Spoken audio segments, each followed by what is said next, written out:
Well, hello. We're going to have a quick overview of how to play Drums of War now that we're in the campaign, and we're going to be showing you the general rules. We're not going to go into deep detail about the game, but we will be showing you the general rules and how to play this game. We will start with a two-player game, giving you a quick reference, and then we will go into the other game modes as we progress. So, let's start with the game. So the first thing we have to do, to give you a little background, Drums of War, it's a battle game where we're going to have two different armies. We're going to have the human army and the orcs army, and they're going to be fighting each other. And what we are going to be trying to do is we're going to be trying to eliminate the hero of the other team. Each of the teams is going to have one hero who's going to be the main character, as I just explained. And we're going to be choosing that hero either at random or from a selection of heroes that we're going to have. Okay, there's going to be many different heroes of both factions. Let me give you a better view. Okay, I don't want to show them too much because there are some spoilers here for the surprises of the campaign. But as you can see, there's many different heroes. Each of them has different skills, but we'll go into that in a few minutes. So, how do we play Drums of War? So the first thing we're going to do is we're going to set the board in the middle of the table. And then each of the players is going to choose one of the armies. Okay, you can either just decide which army each player wants to play with, or you can just at random select the first player, and that player chooses first, whatever you guys prefer, whatever works for your game. So once we have selected the hero, okay, this would be the next step. We would first choose the army, then we would choose the hero. We're going to be looking at this value here, okay, which is going to indicate us that this hero forces us to remove a few cards from our army. In this case, the orc army needs to remove 3 cards, okay, so they're going to have a slightly smaller deck at the start of the game. And in my case, Aiden, I have to remove, but not discard, remove 5 cards. And as you see, I have a little eye icon here, which means that I can select which cards I want to remove. So just to give you a little idea, I would look at the cards and let's say I want to remove this one, this one, this one, this one, and this one. Okay, so I'm not really selecting the cards, just grabbing a few at random, but you get the idea. In a serious game, I would actually look at the cards and select which ones I don't want. Okay. So we would remove them to the remove the card pile, which is going to be very important along the game, as we will see as we explain.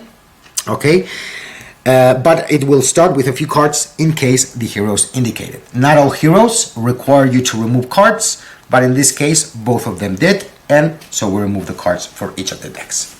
Okay, so once we have this all set, we are ready to start the game. First, what we're going to do is we're going to toss the first player market. Okay, as you can see, we have an orc icon and a human icon. So what we will do is toss it like a coin, and in this case, it would be the orcs who play first. Okay? The game is divided in rounds, and each of the rounds is going to have several phases. Both teams are going to play each phase before we move forward to the next phase. Okay? So, the 3 phases we're going to play are the deployment phase. That would be the first phase of the game when we're going to deploy the cards on the deck and on the board. So let me give you a quick example. We're going to draw 5 cards. Okay.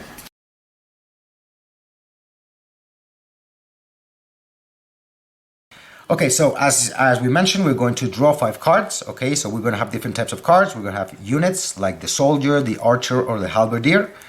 And we're also going to have equipment cards identified by this little chest, this little backpack icon, or we're going to have tactic cards identified by the flag icon over here. Okay, tactic cards and equipment cards are going to work function very similarly, and we will explain that in a few minutes.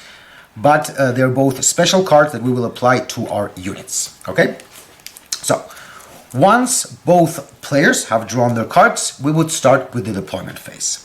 How do we deploy cards? So first we're going to be deploying, for example, a soldier. In a standard game, we're going to be deploying anywhere we want. Okay, so for example, let's say I want to play this halberdier here. Okay, so to play this card, I need to pay the cost of 2 cards that are going to be removed from my hand. Okay, so I have 5 cards. If I play this one, I need to remove 2 of the cards from my hand. So I'm going to remove the soldier, for example, and the march order. Okay, so these cards would go into my removed card pile. All right, we're going to be doing the same thing for any card we play.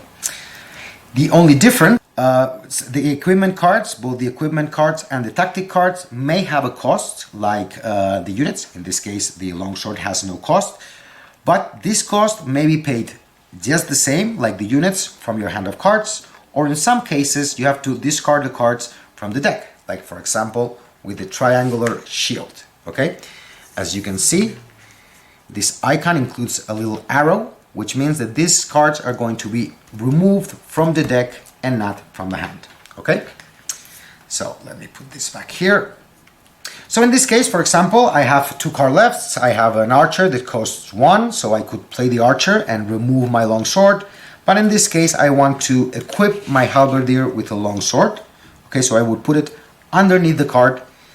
Since it costs 0, I don't need to remove any cards. And I would have 1 card left in my hand after removing 2 for this, playing this one. And it's an archer, so I'll see what I'll do later in my replenishment phase. For now, I'm just going to keep it. I cannot play it because I do not have cards to play the cost, so I will just keep it in my hand. Okay. For the orc team, we will do the same thing. Let's just grab a couple of cards at random. Okay, so let's just say that the orc team has placed the lancer here. That's why they would have played first, so the human team would react to whatever they did. Let's say that they play the lancer with a clan axe. Okay, so they would have to remove 2 cards from the hand and 1 card from the deck for the clan axe. Okay, so that would be 3 cards, and they would as well keep 1 card in the hand. Okay, so both players have played a unit, we have deployed their cards, and now we both have passed. Okay, we don't want to play any more cards, we cannot cover the costs, so that would be the end of the deployment phase, the first phase of the... So, just to sum up, because I did this explanation a little bit quickly and you haven't seen the actual dynamic of the turn, the way these would have played in this first round, starting with the orcs would have first played the lancer, removing the required cards for that. Then the human would play the halberdier. Then it's the orc's turn again, who would play the clan axe under the lancer. And finally, it would be the human turn who would play the long sword. So this would be the actual dynamic of the turn during the play. As one of your actions, as well as deploying the cards, you can pass, which means that you have finished your deployment phase. So in this case, since the orc only has 1 card left, they would pass. And the same thing would go for the human. So after both teams have passed, we would start the next phase, the combat phase. Okay, so how does the combat work? How does the battle work in this game? So in this case, there are several different options. We're going to check out this first battle here, which is a very straightforward battle, but we're going to see the different options that we have, because there might be, you can do engage battles like this one, but in some cases we might be attacking other units which are in other positions, supporting the units that are already attacking, and sometimes just holding position and not actually doing anything. So for the explanation, I'm going to grab a couple more cards, okay, and I'm going to just put them on the table for each of the teams, so you can get a little bit of an idea of what we're talking about. Okay, let's say that we have played the cost and the turn normally, and we have gotten to this point. Okay, so since the orc player is the first player, they would first decide which of the battles they want to resolve first. Okay, it's very important to note that all the battles in Drums of War are simultaneous, meaning that both the attacker and the defender are going to attack and suffer the consequences of their attacks, and all the other units on the board, regardless of who is eliminated or whatever happens during the battle. That's always going to have effect for the next turn. The effects of the immediate effect of the battle, it's always simultaneous, so all units are going to attack and all units are going to have to defend themselves in the case they need it. Okay, so starting with the orc side, first we would check out the engaged units. So in this case, the lancer and the halberdier are engaged with each other, so they have to fight with each other necessarily. They cannot attack any other warrior unless the ability states so, which is not the case, but they will have to fight between themselves. Then we have the other units which are not engaged in battle. Okay, they're not opposed to each other and they don't have other units in front of them, meaning that they could either attack in range to the other warriors, to the enemy hero, or they can support the battle of the other units if the unit they want to attack is within range of the supporting unit. Okay, so let's check that action out first. So let's say that the lancer here is going to attack the halberdier. I believe that there is no need. Yes, thank you very much, Luis. Yes, they both are going to win a little bonus because of the equipment that they have. Okay, the clan axe and the long sword of the halberdier. This is going to give them a +1 for the combat, or a +2 in the case of the axe if they are fighting against an engaged unit, which is the case here. So the orc gets a +2. What does that mean? That means that the orc is going to attack with 4 power against 1 defense that the halberdier has, meaning that since they only have 1 health point, the halberdier is going to be eliminated. On the other side, the halberdier is going to attack with a power of 3, including the bonus, against 2 defense and 1 health point, meaning that the halberdier as well is going to eliminate the lancer. So, in this case, thank you very much, Luis, both units suffer a wound, alright? Since the halberdier is already eliminating the lancer, we do not need to support the attack with the griffin. If we did that, if we needed the support, what we would do is we would add the attack value of the supporting unit to the attack value of the attacking unit, meaning that they would get a total of 5, which they would face against the defense, just like we did before, and in this case, they would also impact. Since it is not necessary to do that in this action, we're going to go straight to the attacking a unit in range. So, the rider can from the orc team would be next, because the orc would be the next player to decide the next attack. They gain +1 against infantry, since there is an infantry unit which is the halberdier, but it's already going to be eliminated. It's not worth it for the rider to attack it, so the rider could either attack the griffin, which he cannot do because the defense of the griffin is 4 against 2 attack, so it's not worth it. Or it could attack my hero, Aiden, which has also 4 defense. So again, the raider would not do anything this turn. They would just hold their position because it's not worth the attack. On the other hand, the griffin, it's stronger. He has 3 attack against 2 defense of the raider. So they could either attack the rider, sorry, not raider, the rider, or they could try to attack Krang. Again, the enemy hero has a higher defense value than the griffin, so we are not going to be doing that. We will be attacking the raider. Yes, thank you very much, Luis. Actually, yes, my hero could add +1, thank you, and this is going to be very interesting because in this case we are going to be able to attack the hero. So thank you very much for the reminder. So what we're going to have to, what we're doing here, we added a +1 token for the griffin because the hero ability allows us to do that. We have to pay 1 card, as the arrow indicates here, which I have in my hand. And for your deck. For the discard. Yes. Okay, sorry about that. Sorry. Yes, thank you very much for the reminder.